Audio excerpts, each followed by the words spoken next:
Eu sou Mário Persona e essas são as respostas que eu dei aos que me perguntaram sobre a Bíblia. Você escreveu contando que colabora como voluntário numa organização, uma ONG espírita de amparo a pessoas carentes, que tem por objetivo disseminar a doutrina de Allan Kardec e também cuidar de pessoas necessitadas. E você faz um trabalho ali administrativo como voluntário e perguntou se eu não gostaria também de colaborar por causa das minhas habilidades e capacidades de comunicação e marketing para poder aumentar a arrecadação dessa organização. Bom, eu confesso a você que pela amizade que a gente desenvolveu ao longo dos anos na internet, na área de negócios, é com o coração na mão que eu respondo a sua pergunta. Porque eu sei que é uma causa nobre, que você está se dedicando a isso na sua aposentadoria. Eu sei que o trabalho que essa organização faz é muito bom no amparo a pessoas carentes, mas como é que é aquela frase mesmo que se usa para não prestar serviço militar? Motivo de consciência, né? Pois é, motivo de consciência. Pois é, eu tenho alguns senões quando o assunto é colaborar com entidades religiosas e até prestar serviços para elas. E é por isso que eu não atendo alguns segmentos, eu prefiro não atender no meu trabalho profissional. Eu não atendo, por exemplo, segmento de bebidas e tabaco, e armas e munições, e também instituições, organizações religiosas. E nós estamos falando agora de uma organização que não é apenas uma organização religiosa, mas é também uma organização religiosa de disseminação da doutrina espírita. Bom, o que eu vou escrever não é sobre os espíritas. O que eu vou responder a você não é sobre os espíritas, sobre as pessoas espíritas, mas é sobre o espiritismo, a religião, a doutrina do espiritismo, ok? Então é muito importante entender, fazer essa distinção. Antes da minha conversão, eu estive envolvido com o espiritismo. E hoje, por crer na Bíblia como a palavra de Deus, eu tenho muito claro aquilo que Deus diz a respeito da doutrina espírita. Na Bíblia diz assim: entre ti não se achará quem consulte um espírito adivinhador, nem quem consulte os mortos, pois todo aquele que faz tal coisa é abominação ao Senhor. Deuteronômio 18, de 9 a 12. O fato de hoje eu ser um cristão convertido desde 1978 e sem, todavia, pertencer a qualquer religião no sentido de organização denominacional, por também não concordar com algumas doutrinas, né, ou mesmo não encontrar base bíblica para a organização denominacional na Bíblia, e também muito menos com esses mercadores do templo que existem por aí, isso me levou a tomar algumas decisões, e uma delas é a de não prestar serviços para entidades, organizações religiosas ou cujos fundamentos eu não concorde. Alguma empresa que faça coisas que eu acho que não são corretas, então eu simplesmente declino dos pedidos de propostas quando vem. E até nas propostas que eu mando nas minhas para palestras, né, para serviços de palestra, nas empresas, vai sempre uma nota que o consultor se reserva o direito de não participar de tal e tal evento.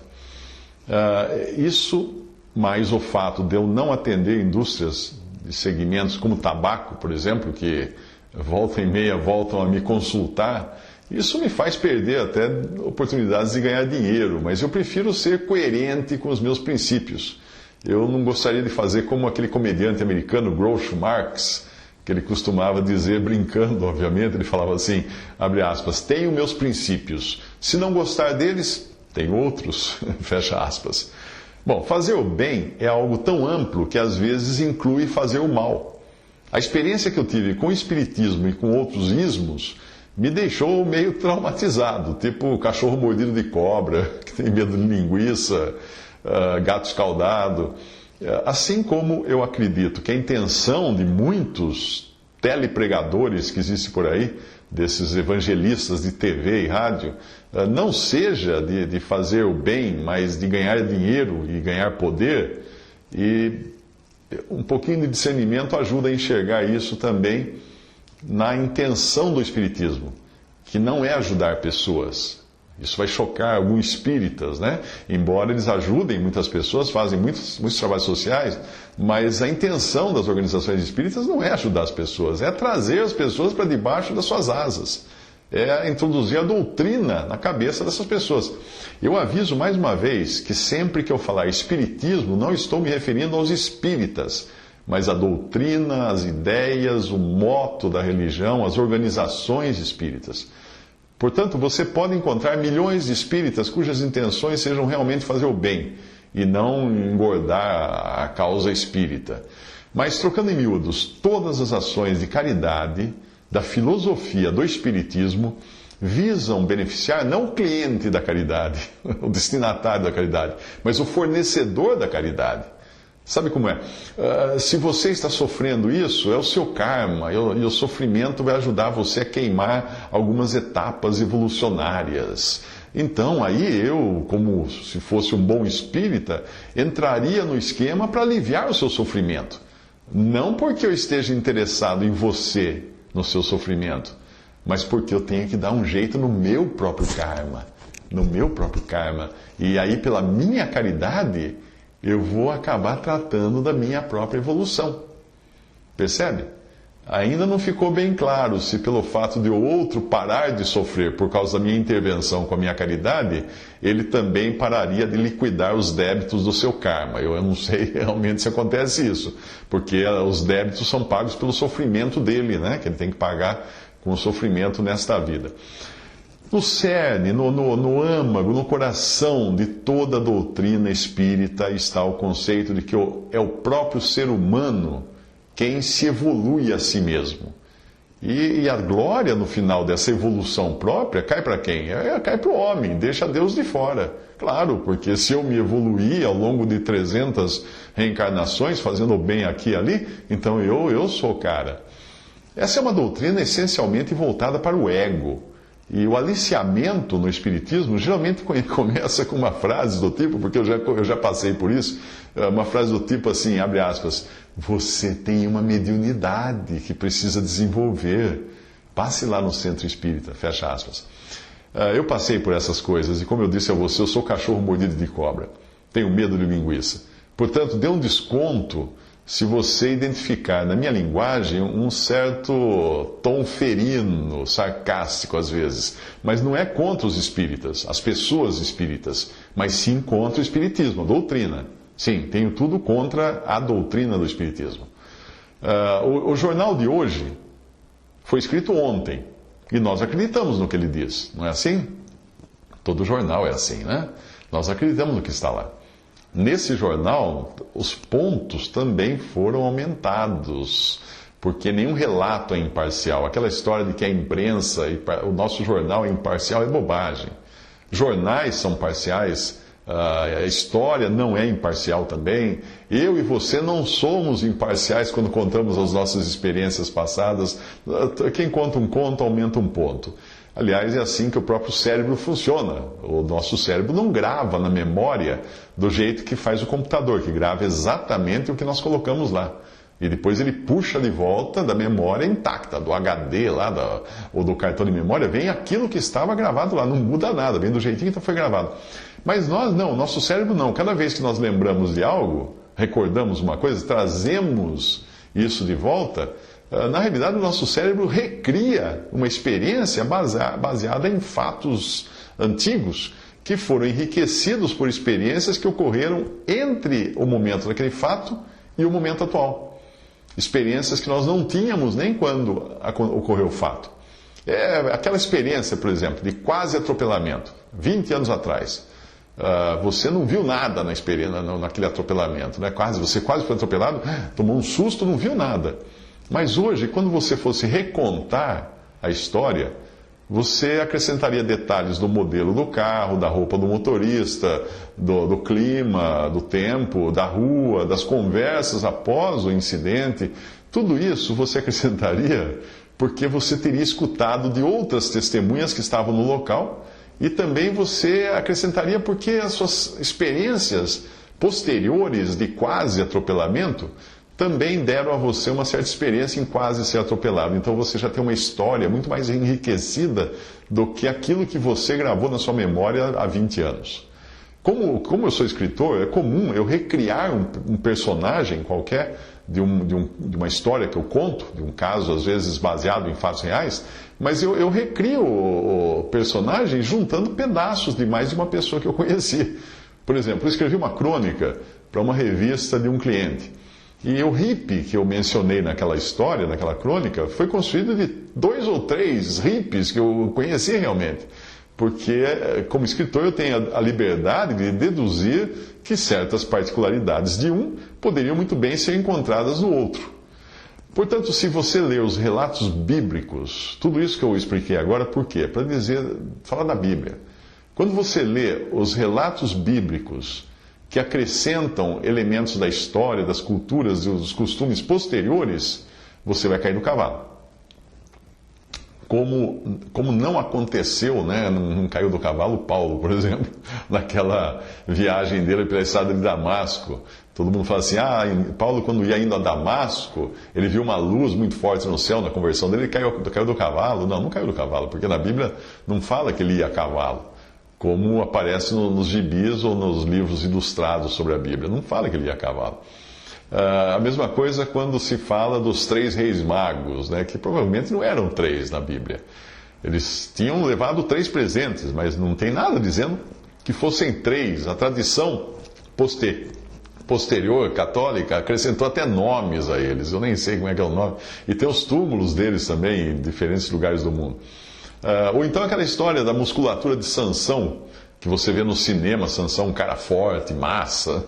Mas Sansão era fraco, porque a Bíblia fala que ninguém sabia de onde vinha a força de Sansão. Sansão jamais teria sido contratado por Hollywood para atuar no lugar do seu próprio personagem, porque ele não tinha físico para isso. Sem falar da maçã, né, que Adão e Eva comeram no Éden, mas que nunca disse que era maçã. Veja que não é apenas o relato bíblico que não pode ser lido associado a elementos históricos ou culturais. Embora muito do que você encontra na Bíblia esteja no sentido normalmente aceito de como se fosse história, né? Eu estou dizendo isso para você porque você falou que é preciso interpretar a Bíblia de acordo com o tempo, a época, etc. Não podemos pegar uma coisa lá do 4.000 anos e querer aplicar para hoje. Bom, a cultura que veio depois das coisas que aconteceram na Bíblia acabou distorcendo o próprio texto da Bíblia. Na Bíblia, Paulo vai a Damasco caminhando. E em nenhum lugar diz que os reis foram 3 e de Sansão só é dito que ninguém podia imaginar de onde vinha a sua força. Portanto, não era musculoso. E a fruta, a maçã, só vai aparecer na Bíblia num texto escrito por Salomão alguns milhares de anos após o acontecimento no Éden. Portanto, a Bíblia não é para ser lida como se lê notas de notícias abreviadas, mas é para ser lida como palavra de Deus. Ali estão os princípios que Deus quer nos passar, a sua palavra. Se você deixar Deus falar com você, Ele vai falar pela Bíblia. E ainda que você leia apenas um versículo todos os dias você vai receber algumas gotinhas a mais do que Deus quis dizer quando registrou aquelas palavras. A Bíblia é um livro digitado por homens, né? Que eles digitaram o livro, datilografaram o livro Bíblia, mas foi ditado por Deus. São 66 livros escritos por 40 homens inspirados por Deus ao longo de cerca de 1.600 anos.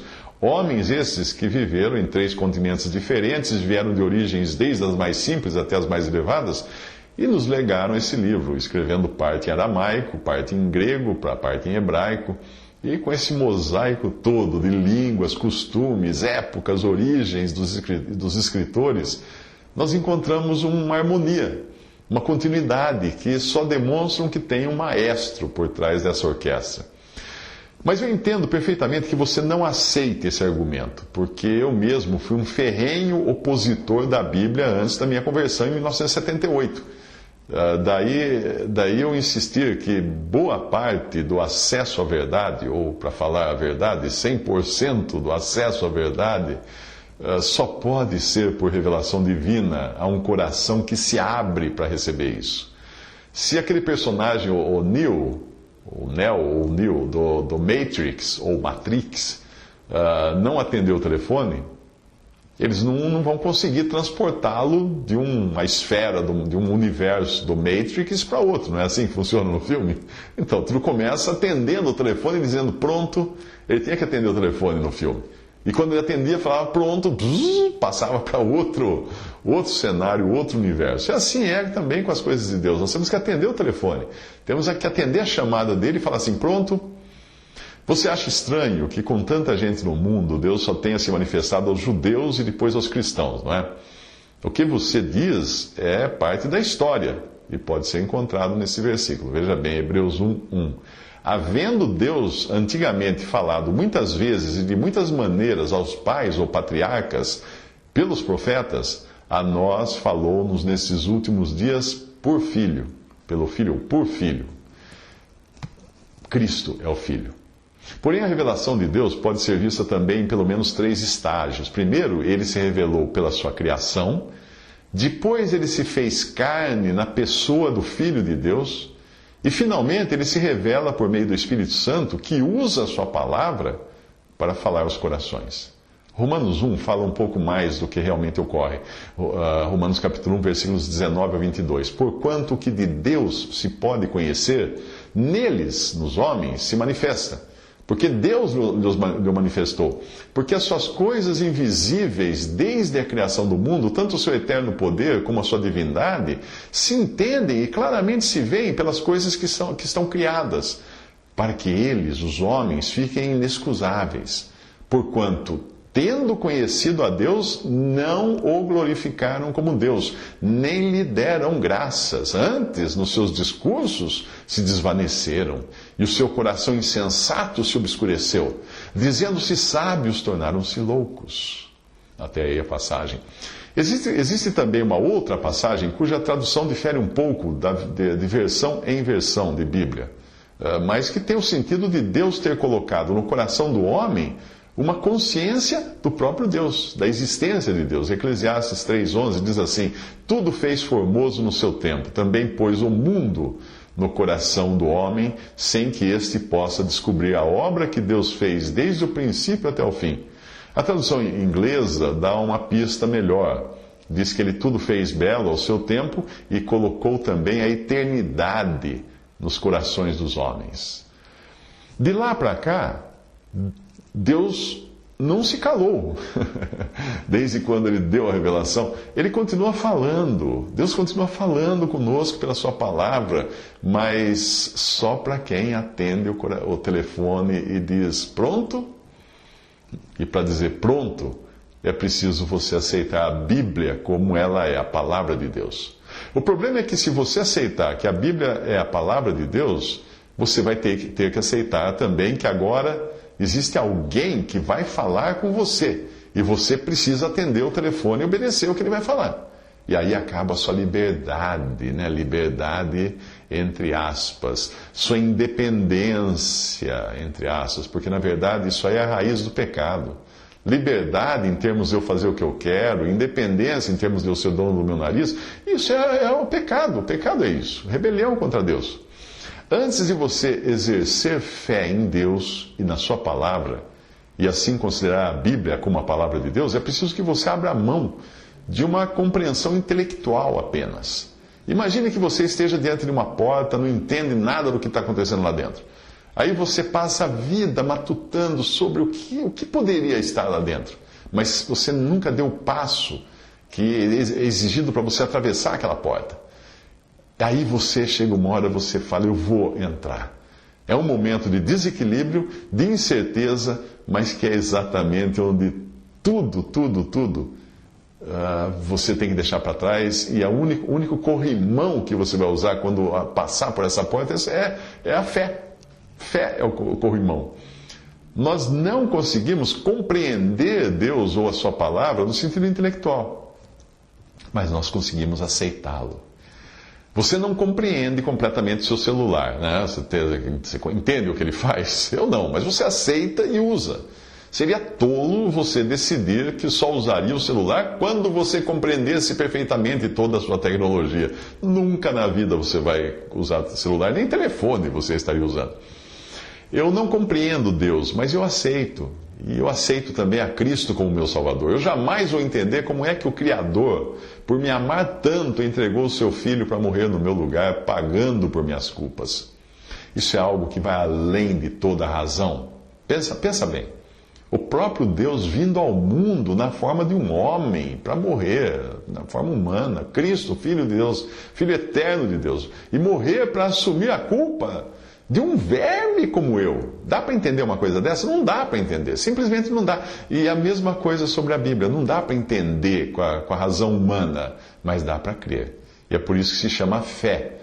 E a fé, nós temos uma definição, uma única vez na Bíblia, em Hebreus 11:1, que diz que fé é o firme fundamento das coisas que se esperam, ou seja, não estão aí ainda, e a prova das coisas que se não veem, ou seja, não são possíveis de enxergar. Quando eu falo da Bíblia com tanto carinho, é porque ela é a carta de um pai para um filho, e a carta de um pai só faz algum sentido quando você é filho desse pai. Para qualquer outro que não seja o filho, vai ser banal. Qualquer estudioso pode conhecer a Bíblia como um livro, estilo, a história, a geografia, a sociologia, tudo isso você aprende muita coisa da Bíblia nesse sentido.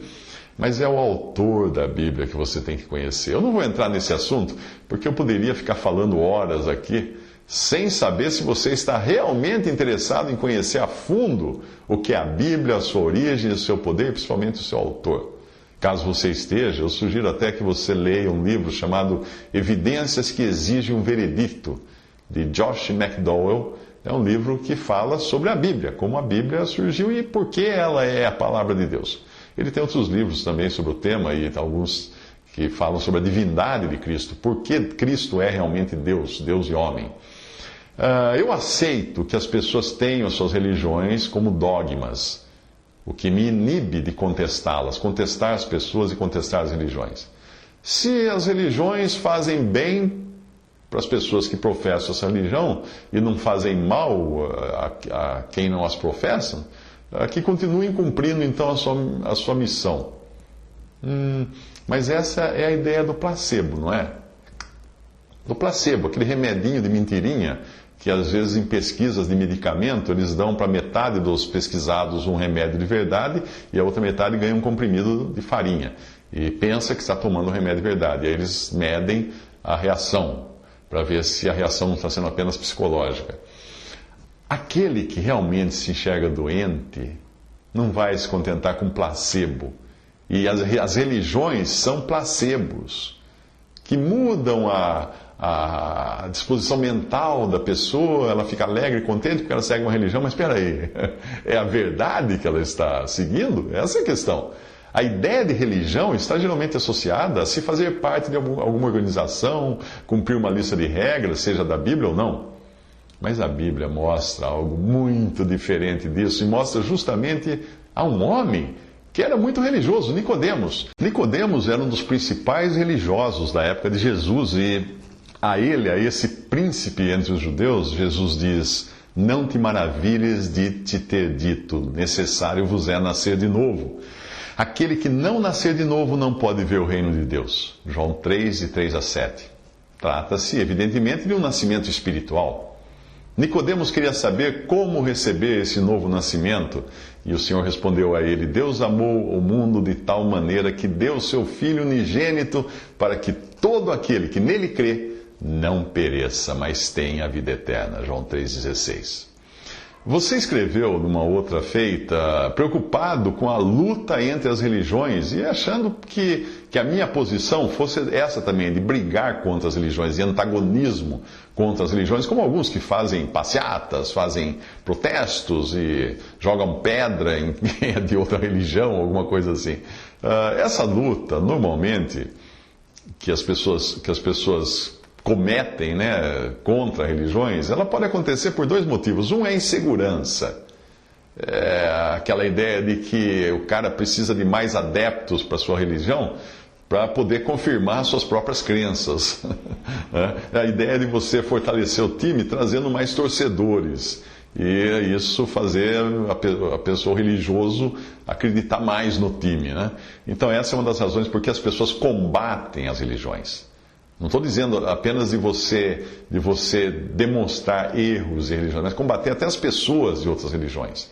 Como fazem os islâmicos radicais, por exemplo, que matam os outros. Como fizeram os cristãos também nos tempos das cruzadas e muitos tempos depois da Inquisição, quando matavam os antagonistas. Outra reação que as pessoas têm é uma luta por sinceramente acharem que uma religião é melhor que a outra. Então, a minha religião é melhor que a sua, então eu tenho que brigar com você. Mas não, leia religião. Quando eu falo religião, entenda que é um conjunto de dogmas, é um sistema, uma organização, uma comunhão, um pensamento, uma doutrina, etc. Isso é religião. Mas se você vai para a Bíblia, você busca na Bíblia, você descobre que a única religião que um dia Deus estabeleceu no mundo foi o judaísmo. Ele não estabeleceu, Deus não criou outra religião, só criou o judaísmo. Está lá na Bíblia, a religião judaica, o judaísmo está lá com todas as suas regras, todos os seus cerimoniais, o seu templo em Jerusalém, tudo explicadinho, como é que devia ser as roupas, a música, o louvor, tudo. Mas o mesmo Deus que estabeleceu o judaísmo, depois desestabeleceu o judaísmo. E providenciou para que não ficasse pedra sobre pedra literalmente, para que o templo fosse destruído no ano 70 da era cristã e não sobrasse nada, sobrou uma esplanada, sobrou um piso e o muro de arrimo que os judeus vão lá fazer suas orações no Muro das Lamentações, que na verdade é o muro de arrimo que segura o aterro sobre o qual estava construído o templo. Aí vem o Senhor Jesus em João, no Evangelho de João, e afirma para uma mulher que queria saber qual religião, ou em que lugar, ou templo, ela deveria adorar. João capítulo 4, versículos 19 e 26, disse-lhe a mulher, Senhor, vejo que és profeta. Nossos pais adoraram neste monte. Vós dizeis que é em Jerusalém o lugar onde se deve adorar. Disse-lhe Jesus, mulher, crê-me que a hora vem em que nem neste monte, nem em Jerusalém adorareis o Pai.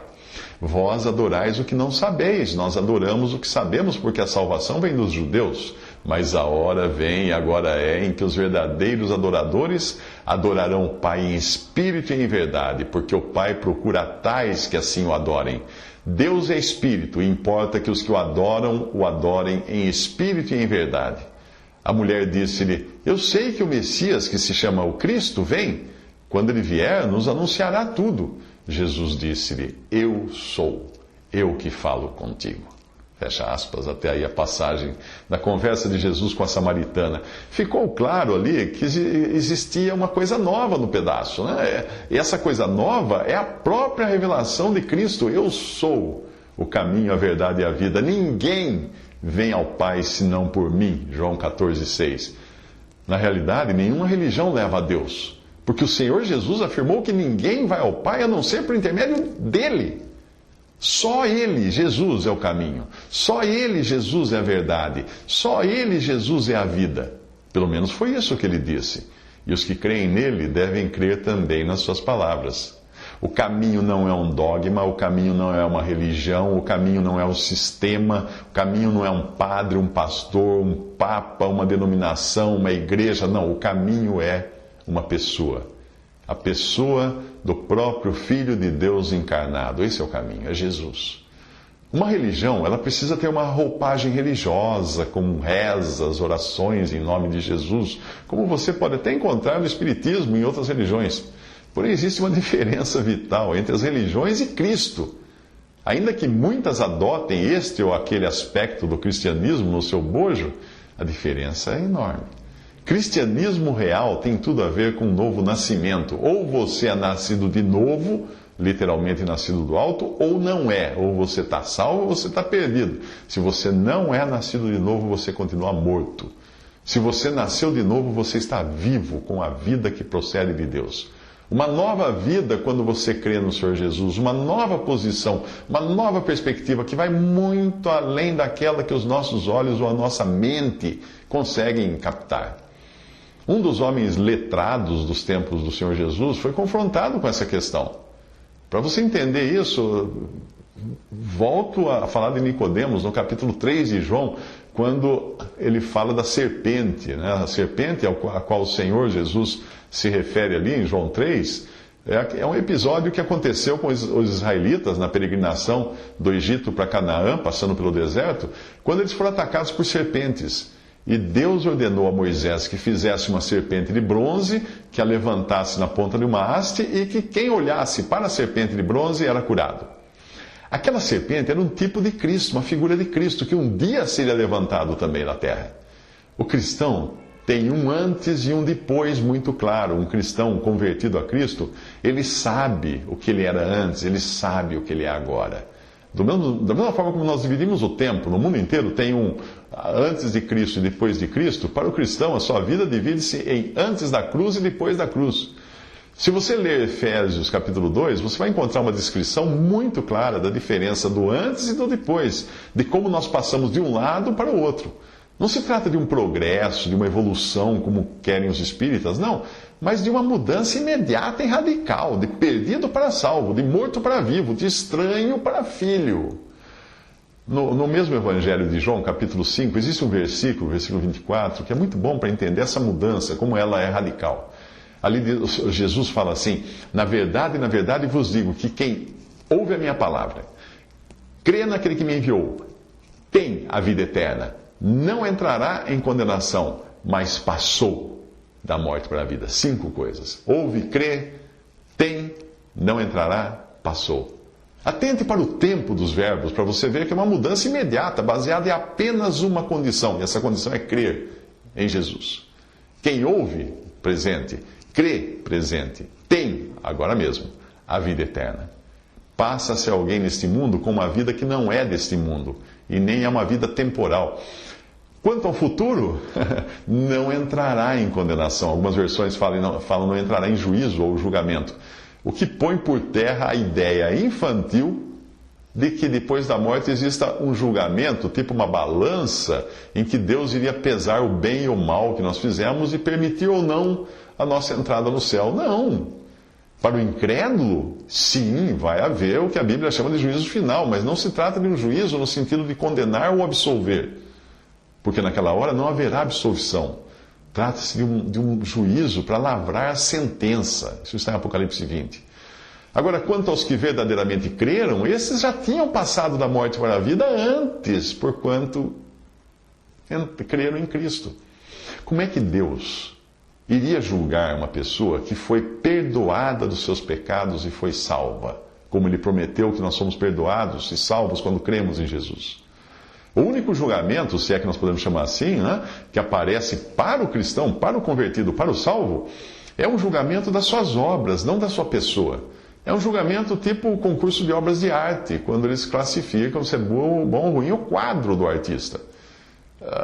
É apenas para classificação daquilo que o cristão fez como cristão depois de salvo, para ver que se prestou ou não, se o que ele construiu foi ou não algo feito com o material que Deus deu a ele.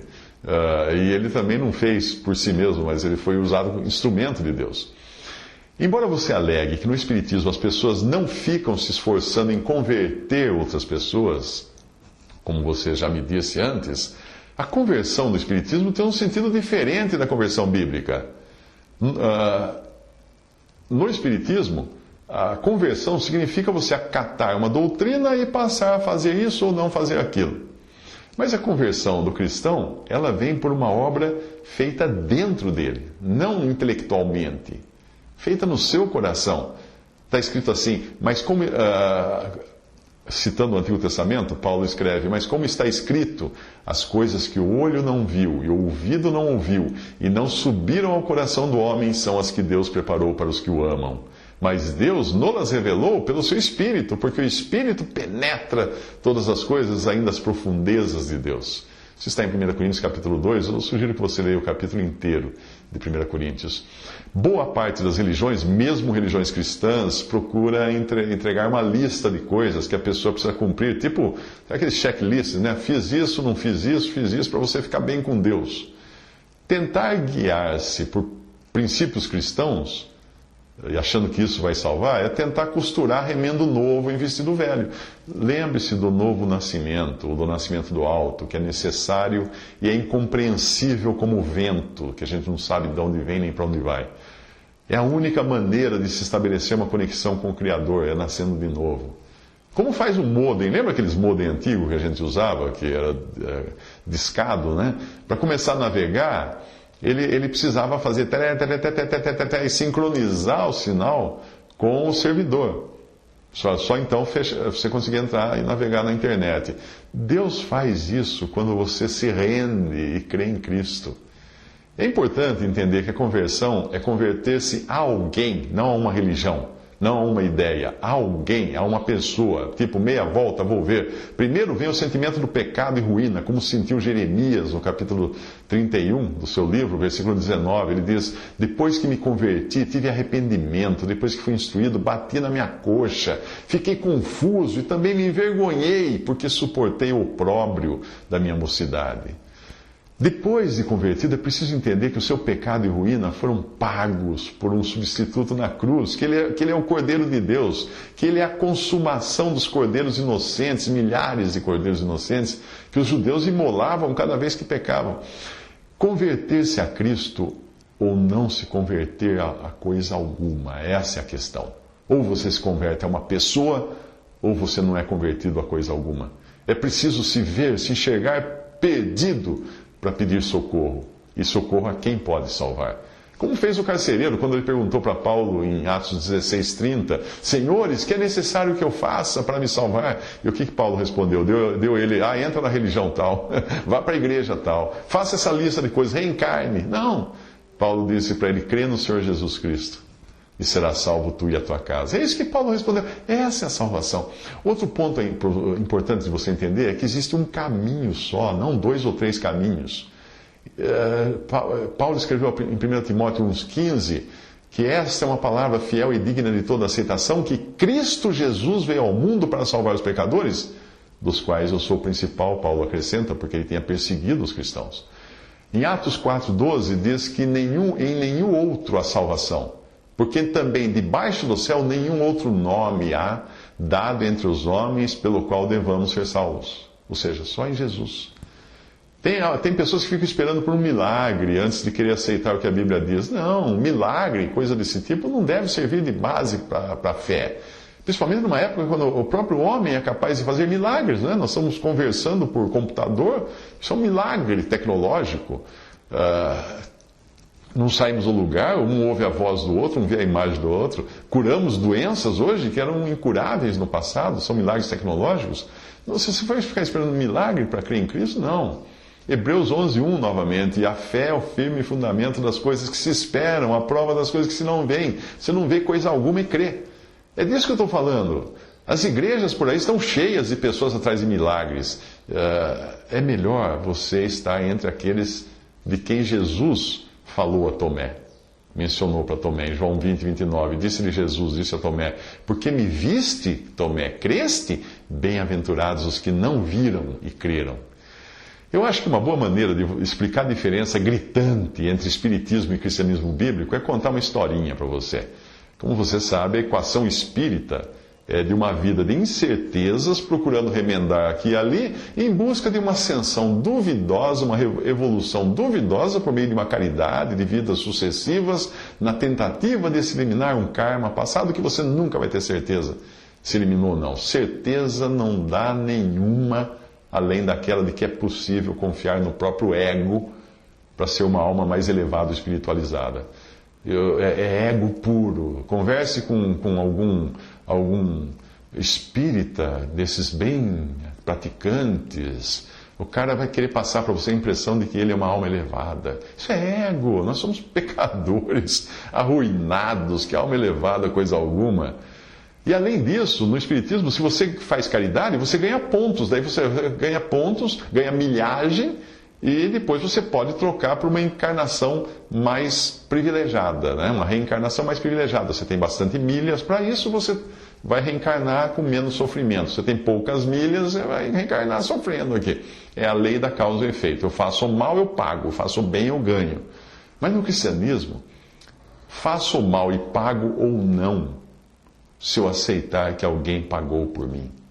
Todos os sacrifícios da lei mosaica, da lei de Moisés, apontavam para isso. Um cordeiro inocente morria no lugar do pecador culpado. O que era isso? Substituição.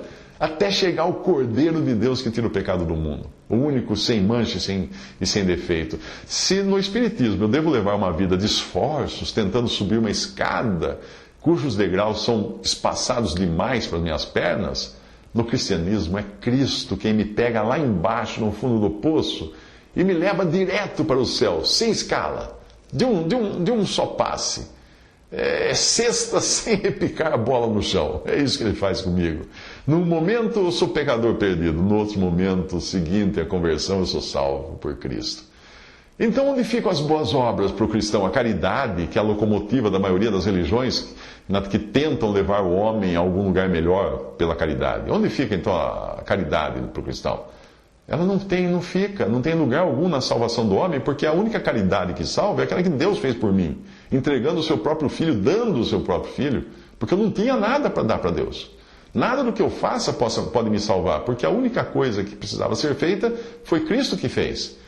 E o que é mais belo do cristianismo é que, uma vez nascido de novo pela fé em Cristo, não existe qualquer necessidade ou intenção de se fazer o bem visando eliminar o karma ou reduzir o número de supostas reencarnações. Por eu ter sido alvo de um favor imerecido, como convertido a Cristo, eu vou fazer coisas para agradar a Deus, não para receber algo em troca, numa barganha, para garantir o futuro eterno. Não! Mas porque eu já recebi tudo de Deus, graciosamente. A historinha que eu vou contar vai ilustrar bem isso. Eu prometi contar uma história para você. Num leilão de escravos, no tempo que havia leilões de escravos, colocaram à venda um escravo velho e doente. Para nada servia, a não ser para morrer e aí acabar com essa vida infeliz que tinha aqui. Mas no leilão, um fazendeiro muito rico deu um lance para comprar especificamente aquele escravo, pagando por ele um preço altíssimo, que seria suficiente para comprar todos os escravos do leilão. E, claro, arrematou, né? Arrematou aquele escravo. O escravo que foi comprado se aproximou do seu senhor, todo trêmulo, todo medroso. O que esse homem vai fazer de mim? Quando ele chegou perto do seu novo dono, o fazendeiro rico, disse para ele: pode ir embora, você está livre. O escravo não entendeu. Mas, senhor, o preço que o senhor pagou... Aí o fazendeiro explicou: eu paguei um preço, um valor altíssimo, para ter a certeza de que ninguém cobriria a minha oferta. Desde o momento em que eu vi você ali, eu tive pena de você, eu amei você, eu quis que você fosse livre. E agora você está livre. Você não me deve coisa alguma. Aí o escravo, diante dessa libertação gratuita, conseguida por tamanho preço, respondeu para ele: Senhor, por causa do que o Senhor fez, por amor, eu vou te servir até morrer. Visite respondi.com.br. Visite 3minutos.net.